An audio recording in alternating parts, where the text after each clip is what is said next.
نحمده ونصلي ونسلم على رسوله الكريم أما بعد فأعوذ بالله من الشيطان الرجيم بسم الله الرحمن الرحيم يا أيها الذين آمنوا اتقوا الله وقولوا قولا سديدا يصلح لكم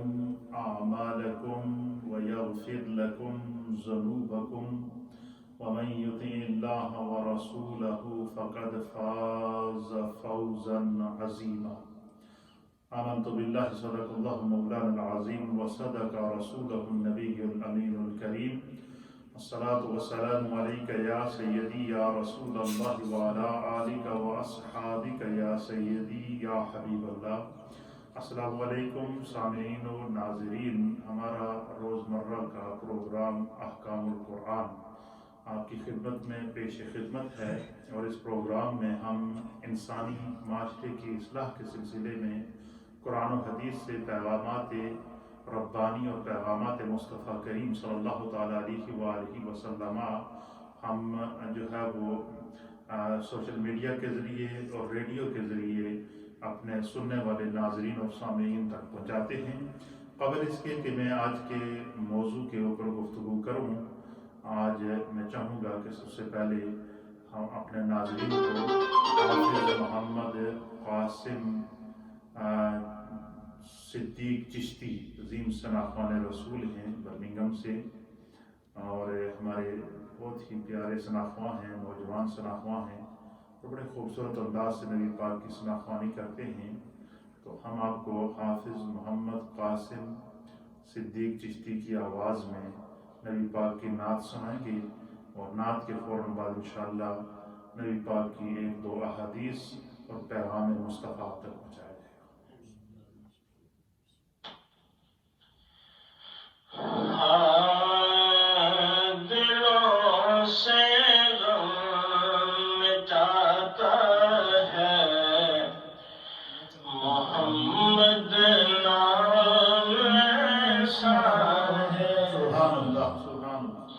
دلوں سے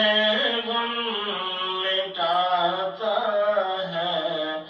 محمد نام ایسا ہے، نگر اجڑے بساتا ہے، نگر اجڑے بساتا ہے محمد نام ایسا ہے۔ انہیں کے نام سے پائی فقیروں نے شہنشاہی، سبحان اللہ سبحان انہیں کے نام سے پائی فقیروں نے شہنشاہی، خدا سے بھی ملاتا ہے، خدا سے بھی ملاتا ہے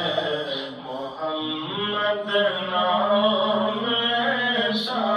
ہے، خدا سے بھی ملاتا ہے محمد نام ایسا ہے۔ مدد حاصل ہے مجھ کو ہر گھڑی شاہ مدینہ کی، مدد حاصل ہے مجھ کو ہر گھڑی شاہ مدینہ کی، لڑی بگڑی بناتا ہے، میری بگڑی بناتا ہے محمد نام ایسا ہے، محمد نام ایسا ہے، میری بگڑی بناتا ہے محمد نام ایسا ہے۔ دردا کی مہک سے محفلیں آباد رہتی ہیں، دردا کی مہک سے محفلیں آباد رہتی ہیں، میری نعتیں سجاتا ہے، میری نعتیں سجاتا ہے، محمد نام ایسا ہے، میری نعتیں سجاتا ہے، محمد نام ایسا ہے۔ میں فخری دین و دنیا آخرت کو بھول جاتا ہوں، میں فخری دین و دنیا آخرت کو بھول جاتا ہوں، مجھے جب یاد آتا ہے، مجھے جب یاد آتا ہے، محمد نام ایسا ہے، دلوں سے غم مٹاتا ہے، محمد نام ایسا ہے، نگر اجڑے بساتا ہے، محمد نام ایسا ہے۔ صلی اللہ تعالی علیہ وآلہ وبارک وسلم۔ حافظ محمد قاسم صدیق چشتی کا پڑھا ہوا نعتیہ کلام آپ نے سنا۔ اللہ تعالیٰ اس نوجوان کی عمر میں برکتیں عطا فرمائے۔ اللہ رب العالمین نے قرآن حکیم فرقان مجید میں ارشاد فرمایا کہ یا ایھا الذین آمنوا اتقوا اللہ، اے ایمان والو اللہ سے ڈرو، وقولوا قولا سدیدا، اور جب بھی گفتگو کرو تو سچی گفتگو کرو، سچائی پر مبنی گفتگو کرو۔ اللہ رب العالمین نے اہل ایمان کو قرآن حکیم فرقان مجید کے مختلف مقامات کے اوپر اہل ایمان کو مختلف امور دینیہ کی تنبیہ اور تعلیم ارشاد فرمائی ہے، اور جیسے جیسے قرآن کریم کی آیات اور اس کے احکام نازل ہوتے گئے، اللہ کے پیارے حبیب لبیب انہی آیات کے تناظر کے اندر امت مصطفیٰ کریم صلی اللہ تعالیٰ علیہ وآلہ وسلم کی آپ تربیت فرماتے رہے، تعلیم فرماتے رہے۔ میرے سامنے ان آیات کے تناظر میں ایک بڑی جامع حدیث پاک ہے جس کو امام مسلم نے صحیح مسلم کے اندر نقل فرمایا ہے، اور حضرت سیدنا ابو ہریرہ رضی اللہ تعالیٰ عنہ اس حدیث کے راوی ہیں۔ آپ فرماتی ہیں کہ عن ابی ہریرہ رضی اللہ تعالیٰ عنہ، سیدنا ابو ہریرہ رضی اللہ تعالیٰ عنہ بیان کرتے ہیں، قال، آپ کہتے ہیں کہ قال رسول اللہ صلی اللہ تعالی علیہ وآلہ وسلم، کہ اللہ کے پیارے حبیب لبیب نبی رحمت جناب سید العالمین محمد الرسول اللہ صلی اللہ تعالی علیہ وآلہ وسلم نے اپنے ہدایت کے ستاروں صحابہ اکرام کو مخاطب کر کے ان کو اصلاح فرمائی۔ در حقیقت وہ اصلاح تو بظاہر اپنے سامنے بیٹھے صحابہ اکرام تھے، لیکن حضور علیہ السلام کی جو نظر تھی وہ قیامت تک آنے والے اپنے ہر امتی کے اوپر تھی، اور قیامت تک آنے والے اپنے ہر امتی کو آپ نے جو ہے وہ دین کے احکام پر عمل کرنے اور دنیا میں رہ کے اچھائیاں اختیار کرنے اور دنیا کے ان معاملات کی نبی اکرم صلی اللہ تعالیٰ علیہ وسلم نے اس حدیث میں نشاندہی فرمائی ہے کہ جو انسان کی نیکیوں کو کھا جاتے ہیں انسان کو پتہ ہی نہیں چلتا۔ انسان بظاہر نماز پڑھ رہا ہوتا ہے، اس کی نمازیں ضائع ہو رہی ہوتی ہیں، انسان بظاہر صدقات کر رہا ہوتا ہے، اس کے صدقات ضائع ہو رہے ہوتے ہیں، بظاہر نیک عمل کر رہا ہوتا ہے لیکن اس کے عمل ضائع ہو رہے ہوتے ہیں، تو حضور علیہ الصلوۃ والسلام نے اس حدیث میں ان اعمال کی نشاندہی کر دی تاکہ میری امت اپنے اعمال کی حفاظت کر سکے اور قیامت تک کے لیے میری امت جو ہے وہ نیکی کے راستے کو اختیار کرے۔ حضرت ابو ہریرہ کہتے ہیں کہ نبی اکرم صلی اللہ تعالیٰ علیہ وسلم نے فرمایا لا تحاسدوا ولا تناجشوا ولا تباغضوا ولا تدابروا ولا بيع بعضكم على بيع بعض وكونوا عباد الله إخوانا المسلم أخو المسلم لا يظلمه ولا يخذله ولا يحقره التقوى هاهنا التقوى هاهنا التقوى هاهنا ويشير إلى صدره ثلاث مرار أو كما قال عليه الصلاة والتسليم۔ حضور نبی اکرم صلی اللہ تعالیٰ علیہ وسلم نے فرمایا، حضرت ابو ہریرہ کہتے ہیں کہ صحابہ اکرام کو نصیحت کرتے ہوئے سرکار دو عالم صلی اللہ علیہ وسلم نے فرمایا کہ لا تحاسدوا، اے میری ہدایت کے ستاروں، کبھی زندگی میں ایک دوسرے کے ساتھ حسد نہ کرنا۔ کیا فرمایا کہ کبھی زندگی میں ایک دوسرے کے ساتھ حسد نہ کرنا، ولا تناجشوا، اور نہ ایک دوسرے کے بھاؤ پر اپنا بھاؤ بڑھانا۔ اس کا معنی یہ ہے کہ جیسے مارکیٹ میں لوگ ہوتے ہیں، مختلف دکانیں ہوتی ہیں، مختلف کاروبار ہوتے ہیں لوگوں کے، اور مثلا ایک لائن میں ایک ہی طرز کی بہت ساری دکانیں ہیں، تو اور ایک گاہک آ جائے تو وہ اس گاہک کو دیکھ کر جو ہر چیز کا جو اصل بھاؤ ہے، اصل قیمت ہے، اس کو بڑھا دیتے ہیں اور پھر آپس میں مقابلہ کر لیتے ہیں۔ آنے والا جو گاہک ہوتا ہے اس کو پریشانی کا سامنا کرنا پڑتا ہے اور وہ مجبور ہوتا ہے۔ بظاہر تو یہ نفع کمانے کے چکر میں لگے ہوتے ہیں لیکن یہ ان کو نفع نہیں مل رہا ہوتا، حقیقت میں وہ اپنی نیکیاں ضائع کر رہے ہوتے ہیں۔ اور یہ منظر ہم نے اس دفعہ دیکھا ہے کہ جس وقت کووڈ-19 آیا اور کرونا وائرس آیا، اور کرونا وائرس کی جو اس کی خطرناک وبا کی جتنی بھی تباہی تھی، اس سے جب پوری دنیا کے لوگوں کو آگاہ کر دیا گیا، اور بالخصوص ہم یہاں برطانیہ کے رہنے والے مسلمان کسی بھی ملک کو لے لیں، جو چیزیں ہم نے برطانیہ کے اندر خود اپنی آنکھوں سے دیکھی ہیں کہ یہ بتایا گیا کہ یہ کرونا وائرس کی جو وبا آ رہی ہے اس کا کوئی علاج نہیں ہے، اس کا علاج صرف گھروں میں رہنا ہے، لاک ڈاؤن کر کے رہنا ہے اور ایک دوسرے سے سوشل ڈسٹینس پر رہنا ہے، اور جو ہے وہ کیا پتہ کتنے عرصے تک آپ کو اپنے گھروں کے اندر لاک ڈاؤن کی صورت میں رہنا پڑے گا۔ تو اب جب یہ اس قسم کے خدشات سامنے آئے تو ہم نے دیکھا کہ بے خوفی کا یہ عالم تھا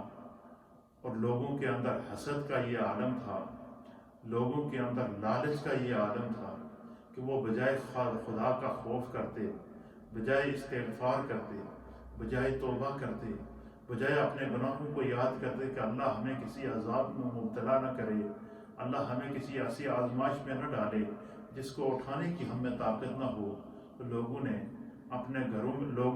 گھروں میں مال جمع کرنا شروع کر دیا، اور مارکیٹ والوں نے دیکھا کہ موقع اچھا ہے، انہوں نے یہ بھی پھنسے ہوئے ہیں، انہوں نے ایک 2-3 مہینے کا راشن لینا ہے، تو انہوں نے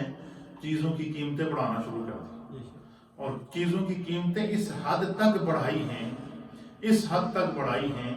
کہ وہ ایک چیز کی جو اصل قیمت ہے وہ اس سے ڈبل، اس سے ترگن، اس سے چوگن، اور پھر یہ ایک سٹور دوسرے سٹور سے بڑھ کے قیمتیں بڑھا رہا ہے۔ اور یہ وبائی، یہ اخلاقی وبا، یہ بد کرداری کی وبا، اور یہ دنیا کی لالچ کی وبا صرف ہم نے ایشین سٹوروں کے اندر دیکھی ہے، ایشین سٹوروں کے اندر دیکھی ہے، مسلمانوں کے سٹوروں کے اندر دیکھی ہے، ہندوؤں کے سٹوروں کے اندر دیکھی ہے، اور ایشین رہنے والے جتنے بھی کاروباری لوگ تھے ان کے اندر یہ ہم نے دیکھی ہے۔ اور اس کے برعکس جو یہاں کے برٹش جو سٹور تھے، یا جو بڑی بڑی جو کیش اینڈ کیریز تھی، یا بڑی بڑی جو سپر سٹور تھے جو اور وہ باقاعدہ اصل قیمت کے اوپر چیزوں کو بیچ رہے تھے۔ اور پھر ہم نے یہ بھی دیکھا کہ جب انہوں نے خوب حرام کا پیسہ کما لیا، اور اس حد تک کہ لوگ بھی مجبور تھے اور انہوں نے اس سے فائدہ اٹھایا، اور ایک دوسرے کے ساتھ باقاعدہ ان کے آپس میں رابطے تھے اور وہ مل کر قیمتیں بڑھا رہے تھے۔ اور یہ حدیث اس چیز کو بیان کر رہی کہ حضور علیہ السلام نے فرمایا کہ وَلَا تَنَاجَشُوا، حضور نے فرمایا کہ بھاؤ کو کبھی نہ بڑھاؤ، جو چیز کی اصل قیمت ہے اس کو اس کی اصل قیمت کے اوپر رہنے دو۔ لیکن ان اسٹوروں والوں کا آپس میں رابطہ تھا، ایک چیز جو 5 پاؤنڈ کی مل رہی ہے وہ 50 پاؤنڈ کی مل رہی ہے، 100 پاؤنڈ کی مل رہی ہے، ہر اسٹور کے اوپر اس کی وہی قیمت ہے، اور اسی چیز کو لینے کے لیے اگر آپ کسی برٹش اسٹور کے اوپر جائیں تو وہاں سے وہ آپ کو 5 پاؤنڈ کی مل رہی ہے۔ اس حد تک لوٹ مار مچائی گئی، یہ نہ دیکھا گیا کہ بھائی ہماری موت ہمارے سروں پر منڈلا رہی ہے، جس وبا کا ہم شکار ہو رہے ہیں، اس حد تک بے حسی۔ اور پھر یہاں کی گورنمنٹ کو باقاعدہ اس چیز کا احساس ہوا، انہوں نے جب ان ایشین سٹوروں کے اوپر چھاپے مارے، ان کو 80 ہزار پاؤنڈ 90 ہزار پاؤنڈ، یہ آن دا ریکارڈ، یہ میں آپ یہ کوئی کسی پہ الزام نہیں ہے، یہ نیٹ کے اوپر یہ رپورٹ موجود ہے اور سٹوروں کے نام بھی موجود ہے۔ میں میڈیا قوانین کے مطابق ان کے نام لینا مناسب نہیں سمجھتا ہوں، لیکن چونکہ ہم نے اصلاح کرنی ہے اس معاشرے کی، اس لیے اس مرض کو بیان کرنا انتہائی ضروری ہے۔ اب چونکہ آگے عید بھی آ رہی ہے، اب ہمارے اسٹوروں میں یہ ضرور ہو جائے گا کہ بھائی جہاں ان کو پتا ہے کہ عید پہ کیا کیا چیزیں زیادہ خریدی جاتی ہیں تو ان کے ریٹ بڑھ جائیں گے۔ تو اس طریقے سے یہ جو کمائی ہے، یہ کمائی انسان اپنے قبر کے اندر جہنم کے انگارے جمع کر رہا ہے۔ یہ سود سے بھی بد ہے، سود کو اللہ نے حرام قرار دیا ہے۔ اور یہ اس طرح کا جن لوگوں کا رویہ ہوتا ہے کہ وہ مجبور لوگوں کو دیکھ کے بجائے ان کی مدد کریں، بجائے ان کے کام آئیں، اللہ کے حبیب علیہ السلام نے اسی حدیث میں آگے مسلمان کا مسلمان سے رشتہ بتایا ہے۔ اسی حدیث کے اندر آگے اللہ تعالیٰ کے حبیب علیہ السلام نے یہ بتایا کہ ایک مسلمان کی جو تکلیف ہے وہ دوسرے کو کس طرح حاصل ہوتی ہے۔ پھر اسی طریقے سے اللہ کے حبیب علیہ السلام نے دوسری حدیث میں فرمایا کہ ایک مسلمان کی مثال دوسرے مسلمان کے لیے اس طرح ہے جیسے جسد واحد ہوتا ہے، جیسے ایک جسم ہوتا ہے، چاہے وہ مشرق کا رہنے والا ہو یا مغرب کا رہنے والا ہو یا شمال کا رہنے والا ہو یا جنوب کا رہنے والا ہو۔ حضور نے فرمایا کہ جسم کے جس ایک حصے کے اندر اگر تکلیف ہو تو پورا جسم بے چین ہو جاتا ہے۔ پاؤں میں کانٹا چبھے تو آنکھ سے آنسو نکلتا ہے، ہاتھ میں کانٹا چبھے تو چہرہ بے چین ہو جاتا ہے۔ انسان کے جسم میں کوئی تکلیف ہو تو پورا جسم اس کا بے چین ہو جاتا ہے۔ اسی طریقے سے اللہ کے حبیب علیہ السلام نے فرمایا کہ مومن کی بھی یہ مثال ہے کہ مسلمان کو دنیا کے کسی بھی کونے میں تکلیف ہو تو پھر اس دوسرے مسلمان کو اس تکلیف کو محسوس کرنا چاہیے۔ اللہ کے حبیب علیہ السلام نے فرمایا کہ وَلَا تَحَاسَدُوا، ایک تو ایک دوسرے کے ساتھ حسد نہ کرنا۔ حسد کن معاملات میں ہم کرتے ہیں، اس حدیث کی تشریح کے اندر میں انشاءاللہ آگے بیان کروں گا۔ وَلَا تَنَاجَشُوا، دوسری چیز کیا حضور نے فرمایا کہ دو لوگوں کو دیکھ کر، گاہک کو دیکھ کر بھاؤ نہ بڑھاؤ، اور بھاؤ کے اندر کمپٹیشن نہ کرو،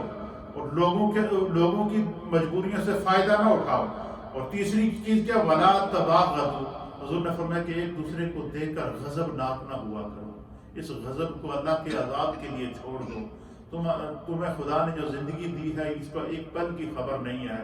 آگاہ اپنی موت سے کوئی بشر نہیں، 100 ماہ ہے 100 برس کا پل کی خبر نہیں۔ اور ہم یہاں ایک دوسرے کے ساتھ بغض کرتے ہیں، حسد کرتے ہیں، ایک دوسرے کے پیچھے پڑے رہتے ہیں، زندگی کے ایک لمحے کا بھی خبر نہیں ہوتا۔ اور جتنے بھی انسان، اچھا یہ ساری وہ چیزیں ہیں جن کا تعلق حقوق العباد سے ہے، اور حقوق العباد وہ چیز ہے اس کا خیال بندہ مومن کو اس حد تک رکھنا چاہیے کہ روایات کے اندر آتا ہے کہ حقوق اللہ اگر بندے کے رہ جائیں تو اللہ تعالیٰ ان کو تو اپنے کرم اور فضل سے معاف کر دے گا، لیکن حقوق العباد اگر کسی کو کوئی بندہ چھوڑے گا، کوئی بندہ حقوق العباد کو مس کرے گا، تو فرمایا قیامت کے دن جب تک وہ بندہ اس کو معاف نہیں کرے گا، اس کا وہ حق ادا نہیں کیا، اس کو معافی نہیں ملے گی۔ حتیٰ کہ یہاں تک حضور علیہ السلام نے فرمایا کہ بندہ دنیا میں نیکیاں کرتا رہتا ہے، نیکیاں کرتا رہتا ہے، نیکیاں کرتا رہتا ہے، نیکیوں کے ساتھ نیکیوں میں رہتا ہے، لیکن اس نے اپنی جو زندگی میں ایسی کچھ زیادتیاں کی ہوتی ہیں اپنے خاندان کے احباب کے ساتھ، اپنے رشتہ داروں کے ساتھ، اپنے دوستوں کے ساتھ، اپنی سوسائٹی کے ساتھ، اپنے ماحول کے ساتھ اس نے کچھ ایسی زیادتیاں کی ہوتی ہیں۔ حضور نے فرمایا کہ جس وقت قیامت کا دن ہوگا، انسان کے اعمال کا حساب و کتاب ہوگا، تو جس نے جس انسان کے ساتھ زیادتی کی ہے، تو اگر وہ جس کے ساتھ زیادتی ہوئی ہے اس کی نیکیاں کم ہیں، اس کی نیکیوں کا حساب ہو رہا ہے، تو اللہ کے حبیب علیہ الصلوۃ والسلام فرماتے ہیں کہ اگر اس کی نیکیاں کم ہوں گی تو پھر کیا ہوگا؟ حضور نے فرمایا کہ جس شخص نے زیادتی کی ہوئی ہے اس کی نیکیاں لے کر اس بندے کی نیکیوں کے پلڑے میں ڈال دی جائیں گی، حتیٰ کہ اس کے پاس کچھ نہیں بچے گا، اور وہ اس کی نیکیاں لے کر پھر وہ جنت چلا جائے گا، اور دنیا میں زیادتی کرنے والا اس کو اس کا حساب آخرت میں دینا پڑے گا۔ فرمایا کہ ایک دوسرے پر غضبناک نہ ہوا کرو۔ پھر حضور علیہ الصلوۃ والسلام نے فرمایا کہ وَلَا تَدَابَرُوا، کہ اللہ کے حبیب علیہ الصلوۃ والسلام فرماتے ہیں کہ ایک دوسرے کے سر سے جو ہے وہ ایک دوسرے سے منہ نہ موڑا کرو، ایک دوسرے سے جو ہے وہ ایک دوسرے کے اوپر جو ہے وہ روح گردانی نہ کرا کرو۔ بعض لوگ ہوتے ہیں کہ جن کو کچھ لوگوں سے نفرت ہوتی ہے، وہ ان کو دیکھ کر منہ موڑ لیتے ہیں۔ حضور نے فرمایا کہ بندہ اگر بندے سے منہ موڑے گا تو اسے کم از کم یہ خیال کرنا چاہیے کہ کہیں ایسا نہ ہو کہ کل قیامت کے دن جب سورج سوا نیزے پر ہو، جب خدا کی رحمت کی ضرورت ہو، تو اس وقت خدا بندے سے جو ہے وہ اپنے روح حقیقی کو اگر پھیر لے تو پھر اس وقت بندے کا کیا عالم ہوگا۔ تو حضور علیہ السلام نے فرمایا کہ یہ وہ بشری کمزوریاں ہیں جو ہم میں سے ہر ایک انسان میں پائی جاتی ہیں، اور جس کی سرکار دو عالم صلی اللہ علیہ وسلم نے نشاندہی فرمائی ہے۔ پھر اللہ کے حبیب علیہ الصلوۃ والسلام نے فرمایا وَلَا بَيْعٌ بَعْضُكُمْ عَلَىٰ بَيْعِ بَعْضٍ۔ حضور نے فرمایا کہ مثلا ایک بندہ ہے، اس نے کوئی چیز خریدی، آپ کے اور میرے درمیان کسی مسئلے کا معاہدہ ہو گیا ہے، اور میں نے آپ سے ایک چیز خرید لی یا آپ نے مجھ سے ایک چیز خرید لی، ساتھ میں تیسرا بندہ سن رہا تھا، ابھی ہم نے وہ چیز صرف سودا ہوا ہمارا، ابھی وہ چیز ایک دوسرے کے ہینڈ اوور ہم نے نہیں کی،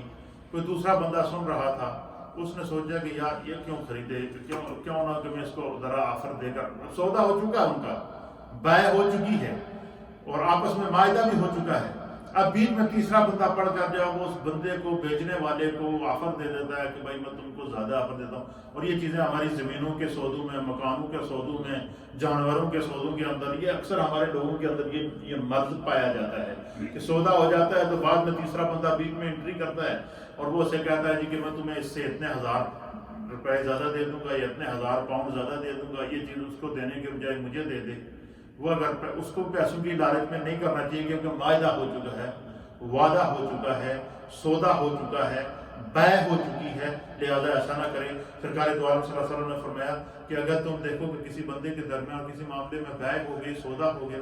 تو بس سائڈ پہ ہو جاؤ اور دعا کرو کہ خدا ان کو اس میں فائدہ دے، اور اس جب بیع ہو چکی ہے تو کسی کی بیع پر بیعت نہ کرو، اس لیے کہ اللہ کے حبیب علیہ السلام نے اسے اور انہی چیزوں سے کیا ہوتا ہے، اختلافات بڑھتے ہیں، انہی چیزوں سے حسدیں بڑھتی ہیں، انہی چیزوں سے برائیاں بڑھتی ہیں، انہی چیزوں سے معاشرہ خراب ہوتا ہے، انہی چیزوں کے اندر معاشرے کے اندر طرح طرح کی جو ہے وہ غلط فہمیاں پیدا ہوتی ہیں، انہی چیزوں سے خاندان سے جدا ہو جاتا ہے، انہی چیزوں کی وجہ سے بھائی سے جدا ہو جاتا ہے، انہی چیزوں کی وجہ سے گھروں کے گھر تقسیم ہو جاتے ہیں۔ تو یہ ساری اللہ کے حبیب علیہ الصلوۃ والسلام کو اللہ تعالیٰ نے جو ہے وہ ایسی پاکیزہ سیرت عطا فرمائی تھی کہ سرکار دو عالم صلی اللہ علیہ وسلم نے ہر وہ کمزوری، بشری کمزوری جس کی وجہ سے انسانی معاشرہ خراب ہو رہا ہے، اس کی اصلاح فرمائی ہے۔ ہر وہ بشری کمزوری جس کی وجہ سے انسان کے اعمال کے ضائع ہونے کا خطرہ ہو، اللہ کے حبیب نے اس کی نشاندہی کر دی ہے۔ تو سب کچھ معلوم ہونے کے باوجود اگر انسان اپنی نیکیوں کو خود ضائع کرے گا تو اس کو کتنا نقصان ہوگا۔ آگے میں اس حدیث کی تشریح کروں گا، آپ کا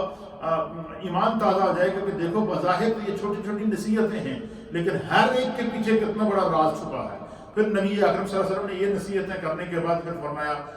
وَقُونُوا عِبَادَ اللَّهِ، حضور نے فرمایا کہ اے اللہ کے بندو، اے اللہ کے بندو، فرمایا کہ کونوا عباد اللہ اخوانا، اے اللہ کے بندو آپس میں بھائی بن جاؤ۔ کوئی کسی کو کچھ نہیں بگاڑ سکتا، ہر ایک انسان نے اس دنیا کو چھوڑ جانا ہے، یہ دنیا عارضی زندگی ہے۔ فرمایا المسلم اخ المسلم، مسلمان کا بھائی ہے، چاہے وہ مشرق کا رہنے والا ہو، مغرب کا رہنے والا ہو، شمال کا رہنے والا ہو یا جنوب کا رہنے والا ہو۔ پھر فرمایا کہ لا یظلمہ ولا یخذلہ، حضور علیہ الصلوۃ والسلام نے فرمایا کہ مسلمان کا بھائی ہے،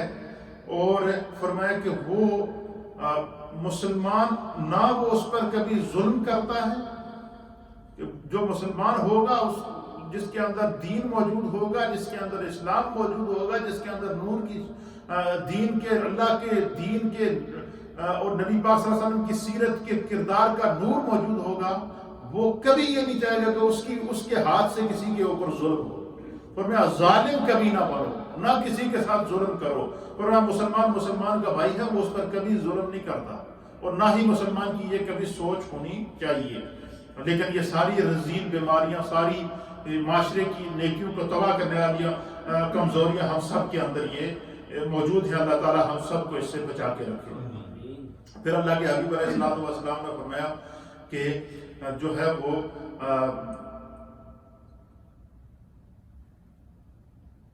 فرمایا کہ وَلَا يَحْقِرُهُ، کہ فرمایا کہ مسلمان کی یہ شان نہیں ہے کہ وہ کسی دوسرے کو حقیر سمجھے، کمتر سمجھے۔ جس طرح کہ ہمارے یہاں لوگ یہ برادری سسٹم ہوتا ہے، فلاں برادری سے تعلق ہے، فلاں برادری سے تعلق ہے، فلاں کا فلاں علاقے سے تعلق ہے، اور لوگ اس کو حقیر سمجھتے ہیں۔ اللہ کے حبیب علیہ السلام نے فرمایا کہ بندہ مومن ہو، اس کا تعلق کسی بھی نسل سے ہو، اللہ کے ہاں وہی مکرم ہے۔ ان اکرمکم عند اللہ اتقاکم، جو خدا کے نزدیک عزت والا وہ ہے جس کا تقوی سب سے زیادہ ہے۔ اللہ کے نزدیک دولت مند وہ ہے جس کی نیکیاں زیادہ ہیں، جس کا تقوی سب سے زیادہ ہے۔ خدا کے نزدیک غنی وہ ہے کہ جس کا مال سب سے زیادہ اللہ کے راستے میں خرچ ہوا ہو۔ خدا کے نزدیک وہ غنی نہیں ہے کہ مال و دولت کے اوپر اترائے اور دوسروں کے اوپر ظلم کرے۔ حضور علیہ السلام نے اس چیز سے منع فرمایا ہے۔ پھر نبی اکرم صلی اللہ تعالیٰ علیہ وسلم نے فرمایا کہ ان تمام چیزوں سے بندہ بچ سکتا ہے، حسد سے بھی بچ سکتا ہے، اور وہ لوگوں کے معاملات خراب کرنے سے بھی بچ سکتا ہے، کاروباری معاملات کو بھی ٹھیک کر سکتا ہے، بھاؤ کے اوپر بھاؤ بھی نہیں بڑھا سکتا ہے، اسی طریقے سے جو ہے وہ کسی کی بیع پر بیع بھی نہیں کرے گا۔ فرمایا ان تمام بیماریوں سے بندہ بچ سکتا ہے، اس کے لیے ایک چیز ضروری ہے۔ حضور نے فرمایا کہ تقوی اختیار کرو۔ یا ایھا الذین آمنوا اتقوا اللہ، اے ایمان والو تقوی اختیار کرو۔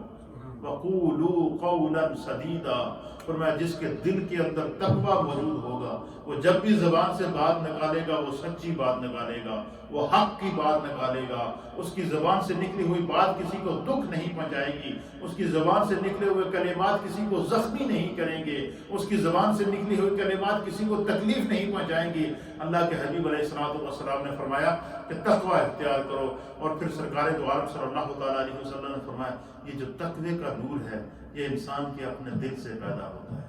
پھر سرکار حدیث کے اندر آتا ہے، حضور علیہ السلام نے اشارہ کیا، حضرت ابو ہریرہ کہتے ہیں سرکار نے اس طرح کیا، التقوی ہا ہونا، التقوی ہا ہونا، التقوی ہا ہونا، التقوی ہا ہونا، 3 مرتبہ سرکار دو عالم صلی اللہ تعالیٰ علیہ وسلم نے اپنے دل کی طرف اشارہ کر کے فرمایا کہ ہر انسان کا جو تقوی ہے، ہر انسان کا جو خوف خدا ہے، ہر انسان کے اندر جو نیکی کی حس ہے، ہر انسان کے اندر جو احساس نیکی ہے، اللہ کے حبیب علیہ السلام نے فرمایا وہ اس کے یہاں دل کے اندر موجود ہے۔ اپنے دل کو فرمایا جس کا دل صاف ہوگا خدا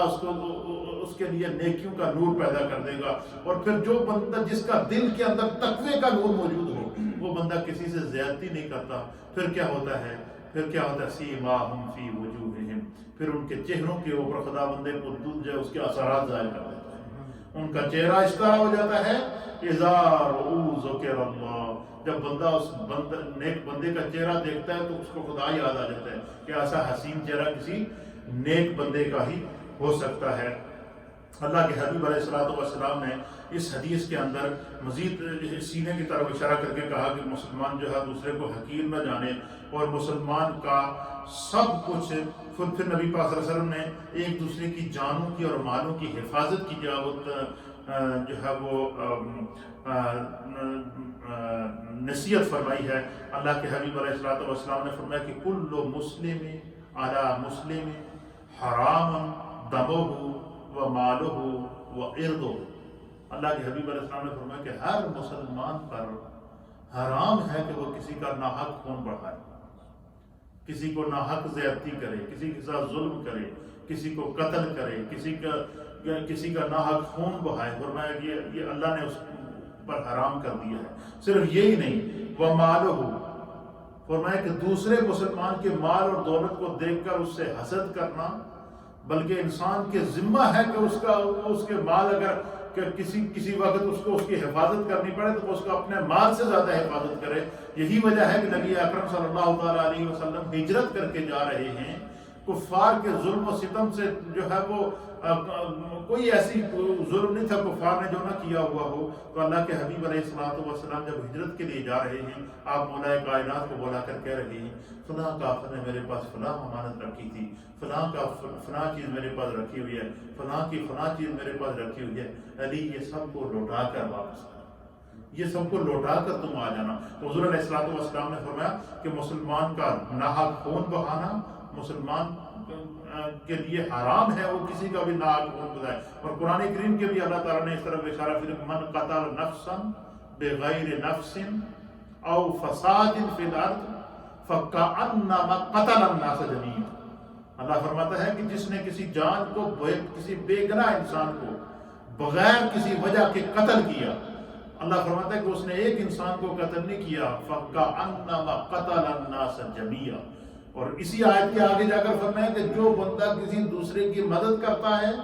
کسی دوسرے کو زندگی دیتا ہے، کسی دوسرے کی مشکل میں کام آتا ہے، ومن احیاها، جس نے کسی کو زندگی دی ہے، فقد احیا الناس جميعا، تو گویا کہ اس نے پوری انسانیت کو زندگی عطا فرمائی ہے۔ یہ اللہ رب العالمین نے اور اللہ کے پیارے رسول صلی اللہ تعالیٰ علیہ وآلہ وسلم نے ہمیں تعلیم ارشاد فرمائی۔ اب یہ اس حدیث کے مفہوم کے اندر سب سے پہلی چیز جو نبی اکرم صلی اللہ علیہ وسلم نے فرمائی، وہ فرمایا کہ وَلَا تَحَاسَدُوا، فرمایا کہ کیا کرو، ایک دوسرے سے حسد نہ کرو۔ اس کی وجہ کیا ہے؟ حسد سے معنی کیوں کیا؟ اس حدیث کی شرح کے اندر مفسرین نے بڑی باریک بات لکھی اور بڑی ایمان افروز بات محدثین نے لکھی ہے۔ کہتے ہیں کہ حسد سب سے بری بلا ہے، حسد برائی کی جڑ ہے۔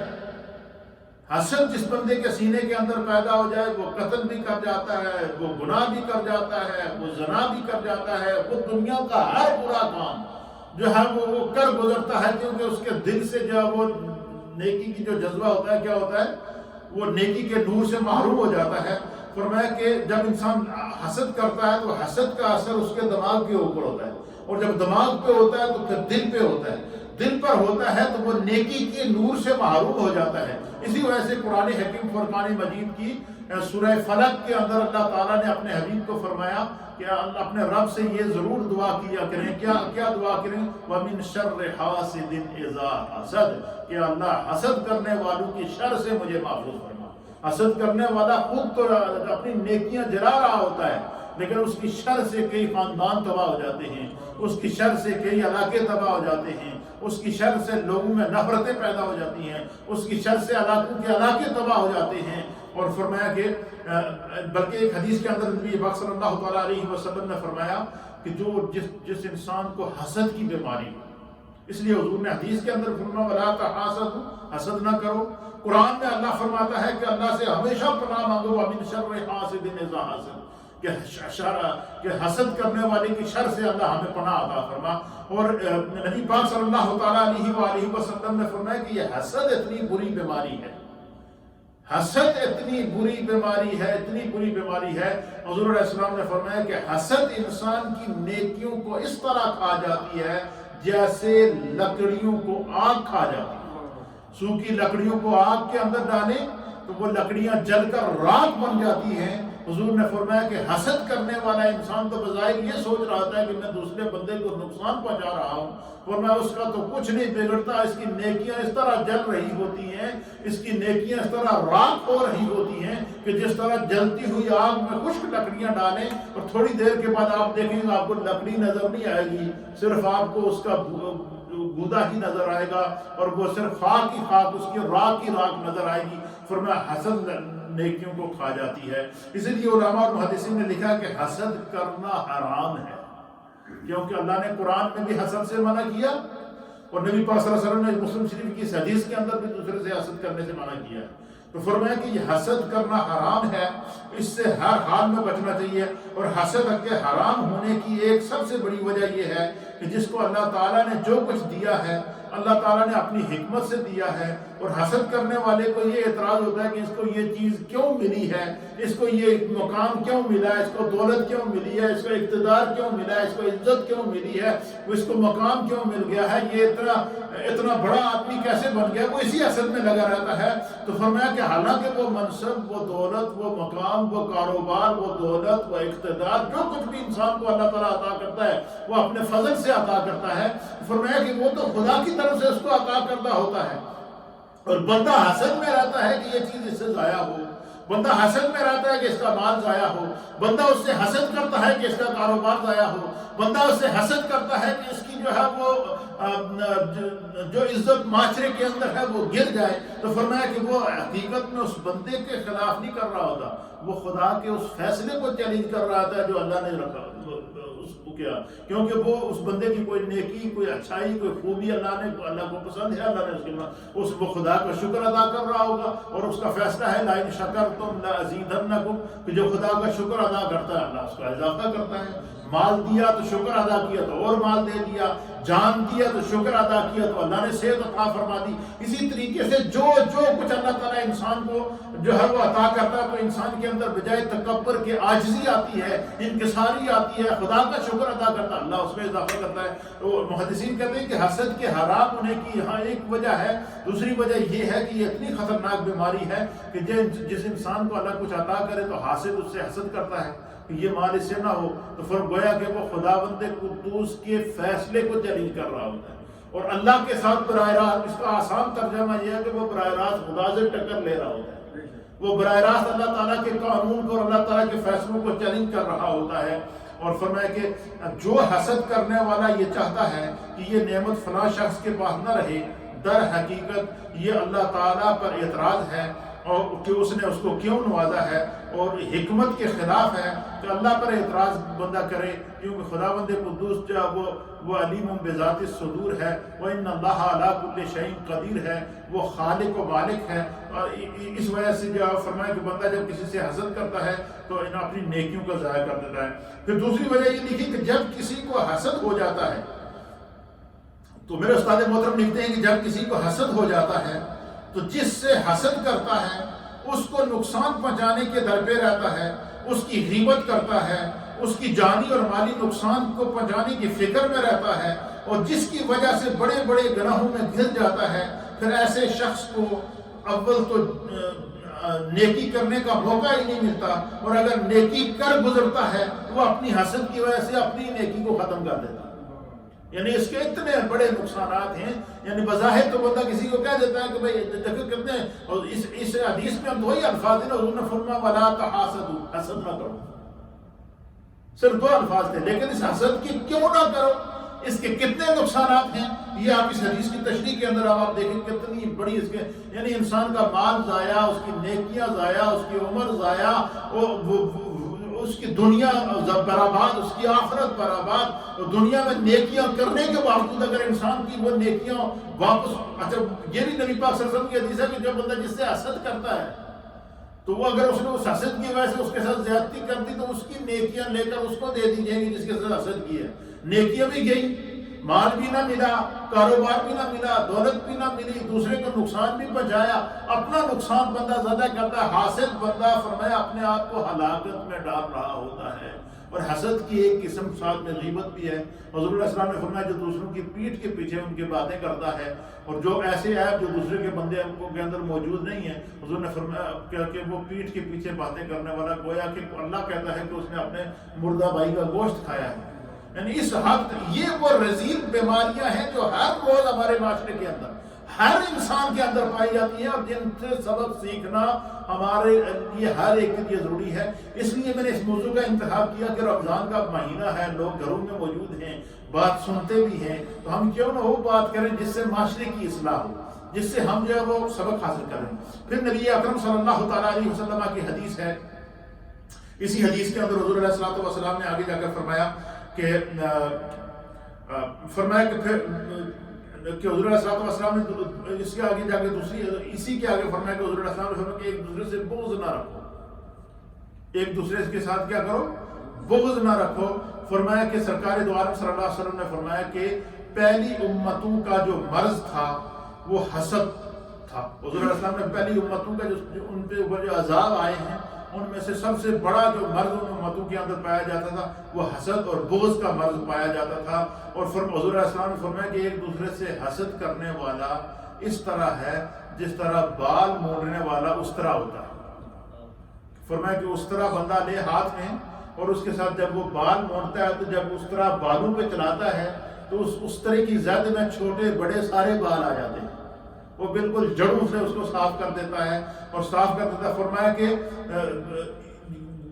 جو بندہ حسد کرتا ہے وہ اپنی نیکیوں کو اس طرح ضائع کر دیتا ہے جس طرح بال مونڈنے والا اور اس طرح نہ چھوٹے بالاں تو چھڑدا ہے تو نہ بڑیاں تو چھڑدا ہے۔ یعنی انسان کی بڑی نیکیاں چھوٹی نیکیاں ساری کی ساری کیا ہو جاتی ہیں، ضائع ہو جاتی ہیں۔ یہ باقاعدہ نبی پاک صلی اللہ علیہ وسلم نے اس استرے کی مثال دے کر سمجھایا کہ جس طرح استرا بالوں کو مونڈ دیتا ہے، نہ چھوٹے بالوں کا خیال رکھتا ہے نہ بڑے بالوں کا خیال رکھتا ہے، جس کی جڑ میں بیٹھ گیا اس کی جڑ کاٹ کے رکھ دیتا ہے۔ اس طرح فرمایا حسد کرنے والے، بغض کرنے والا، دوسروں کو نقصان پہنچانے والا، دوسروں کے بارے میں ہمیشہ برا سوچنے والا، حضور علیہ السلام نے فرمایا وہ اپنی نیکیوں کو ایک تو اس طرح جلا رہا ہوتا ہے جیسے لکڑیاں جلا رہی ہوتی ہیں، اور اپنی نیکیوں کو اس طرح صاف کر رہا ہوتا ہے جس طرح کہ استرے کے ساتھ بال صاف ہو جاتے ہیں۔ پھر نبی اکرم صلی اللہ تعالیٰ علیہ وآلہ وسلم نے جو ہے وہ یہ مثال دے کر سمجھایا ہے۔ تو اس حدیث کے آگے بہت سارے ہر اس حدیث کی شرح کے اندر جتنے نبی پاک صلی اللہ علیہ وسلم نے ارشاد فرمائے ہیں کہ ایک دوسرے کے بھاؤ پر بھاؤ نہ بڑھاؤ، اس کا نقصان کیا ہے، اس کو بیان کیا ہے محدثین نے۔ پھر ایک دوسرے کے ساتھ جو ہے وہ بے کے اوپر بے نہ کرو، اس کے اوپر باقاعدہ اس کی شرح کے اندر محدثین نے جو ہے وہ بہت ساری باتیں ارشاد فرمائی ہیں۔ لیکن آج کی ہم دو درس کے اندر گفتگو کے اندر صرف یہیں تک رکھیں گے۔ آج ہم نے جو سبق سیکھا ہے کہ نیکیاں اگر ہم نے بچانی ہیں تو ہمیں اپنے آپ کو حسد سے، بغض سے بچانا ہوگا۔ اگر ہمارے کسی مسلمان بھائی کو یا مسلمان بہن کو اللہ نے عزت دی ہے، اس کو معاشرے کے اندر اللہ نے کاروبار دیا ہے، اس کو مال و دولت دیا ہے، اس کو علم دیا ہے، اس کو کسی بھی قسم کی کوئی نعمت دی ہے جو قابل فخر ہو، تو بندے کو دیکھ کر یہ دعا کرنی چاہیے کہ اللہ اس کی عزتوں میں اور اضافہ کرے۔ حضور علیہ السلام نے فرمایا کہ جو بندہ دوسروں کی خیر خواہی چاہتا ہے خدا اس کی خیر خواہی چاہتا ہے۔ جو دوسروں کے بارے میں اچھا سوچتا ہے اللہ اس کے لیے اچھائی کے اسباب خود پیدا کر دیتا ہے۔ جب بندہ اچھائی کے راستے پر آ جائے تو خدا اس کے قدم کو برائی سے روک دیتا ہے۔ جب بندہ اچھائی کے راستے پر آ جائے تو اللہ اس کے فکر کو، خیال کو، تصور کو، تخیل کو بدل دیتا ہے۔ میں آپ کو بتاؤں عرب کے معاشرے کے اندر کی سب سے بڑی برائی جو تھی یہ حسد کی تھی، بغض کی تھی، لالچ کی تھی، ظلم کی تھی۔ کون سا ظلم تھا جو نبی پاک صلی اللہ علیہ وسلم کے آنے سے پہلے نہیں پایا جاتا تھا؟ لیکن حضور علیہ السلام نے جب اس معاشرے کو تبلیغ کی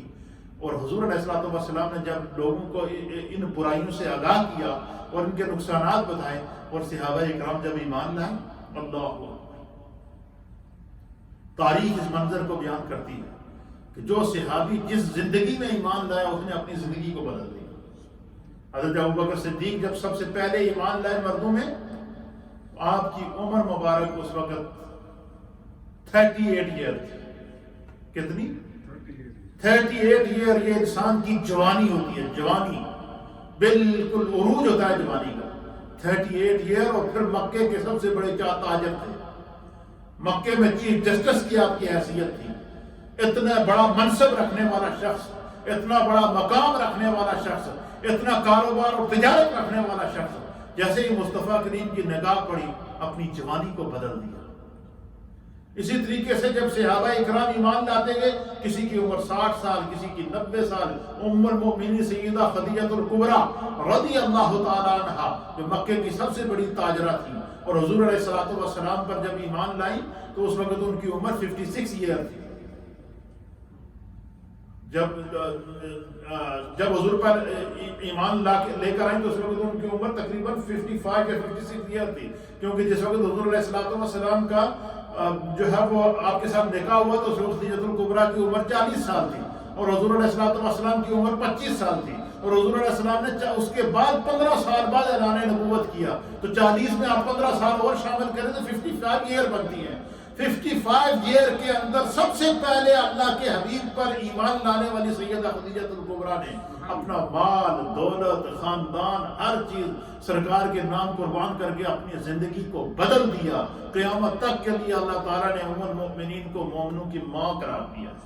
اور یہ سب کیا تھا؟ وہ کردار تھا۔ اس صحابہ نے اپنی کردار سازی کی ہے، صحابیات نے اپنی کردار سازی کی ہے، خانگی زندگی کے حضور علیہ السلام نے تعلیم دی ہے، معاشرتی زندگی کے حضور علیہ السلام نے تعلیم دی ہے، اور اجتماعی زندگی کی حضور علیہ السلام نے تعلیم دی ہے۔ اسی وجہ سے کہا گیا ہے کہ لقد کان لکم فی رسول اللہ اسوۃ حسنہ، اللہ فرماتا ہے کہ میرے محبوب کی زندگی تمہارے لیے نمونہ ہے، اس کو اپناؤ۔ اس زندگی کو جب اپناؤ گے تو پھر تمہارے اندر چینج آئے گا، جب چینج آئے گا تو پھر انسان کا ظاہر اور باطن بدل جاتا ہے۔ اللہ ہمیں دین کو سمجھنے کی توفیق عطا فرمائے۔ لا الہ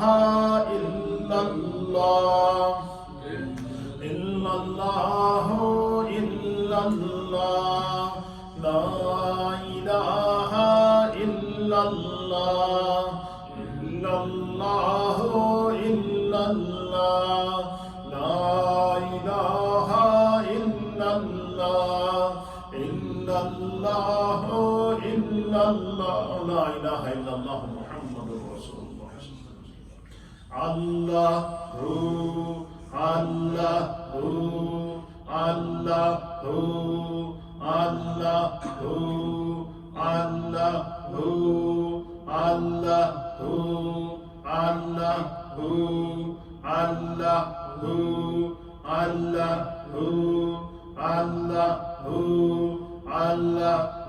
اللہ جل جلالہ۔ بہت سارے احباب نے بہت سارے کلمات طیبات پڑھے ہیں۔ بھائی بشارت حسین رسل اسٹریٹ، آپ نے ایک قرآن حکیم ختم کیا ہے اور دعا کے لیے کہا ہے، اور اسی طریقے سے جن احباب نے جتنے جملہ کلمات طیبات پڑھے ہیں،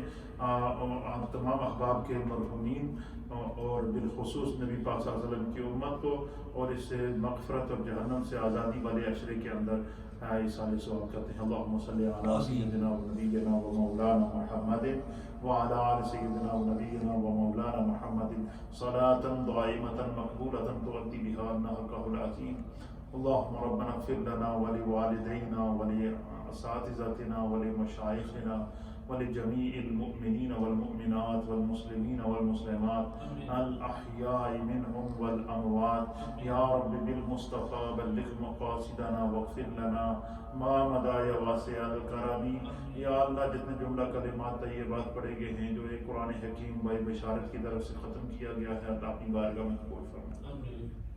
اس کا ثواب نبی اکرم نور مجسم جناب سید العالمین محمد الرسول اللہ صلی اللہ تعالیٰ علیہ وآلہ وسلم کی بارگاہ میں پیش کرتے ہیں، قبول فرمائے۔ تمام انبیاء اکرام، صحابہ اکرام، تابعین، تبع تابعین، ائمہ مجتہدین، مومنین اور مومنات کی ارواح کو پیش کرتے ہیں، قبول فرمائے۔ بالخصوص بھائی بشارت کے خاندان کے تمام مرحومین، حاجی ولایت صاحب مرحوم کی روح کو پیش کرتے ہیں، قبول فرمائے، اور تمام مرحومین کے درجات کو بلند فرما۔ ہم سب کے تمام مرحومین کے درجات کو بلند فرما۔ جن گھروں میں بیماریاں ہیں اللہ دور فرما، جو مائیں بہنیں گھروں میں اعتکاف میں ہیں اللہ ان کے اعتکاف اور دعاؤں، التجاؤں، تلاوتوں کو اور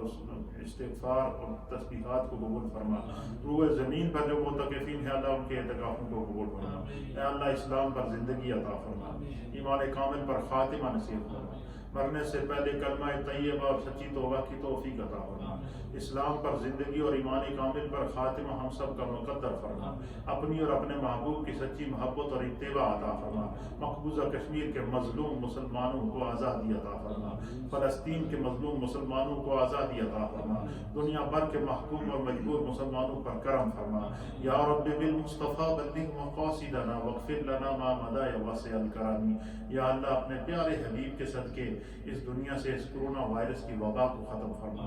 اپنے کرم سے رحمت کی ہوا نازل فرما، شفا والی ہوا نازل فرما، اور اس انسانیت کی اللہ حفاظت فرما۔ یا اللہ جن ماؤں بہنوں بزرگوں دوستوں نے دعاؤں کے لیے کہا ہے تو علیم بذات صدور ہے، ہر ایک کو اس کی نیت کے مطابق اس کی دعا کا اجر عطا فرما، اس کی دعا کو اس کے حق میں قبول فرما۔ اللہ ہم سب کے صغیرہ گناہوں کو معاف فرما، کبیرہ گناہوں کو معاف فرما، دانستہ اور نادانستہ گناہوں کو معاف فرما، آمدن اور خطاً گناہوں کو معاف فرما، اپنی عافیت، سلامتی اور پناہ عطا فرما۔ رب اغفر وارحم وانت خیر الراحمین۔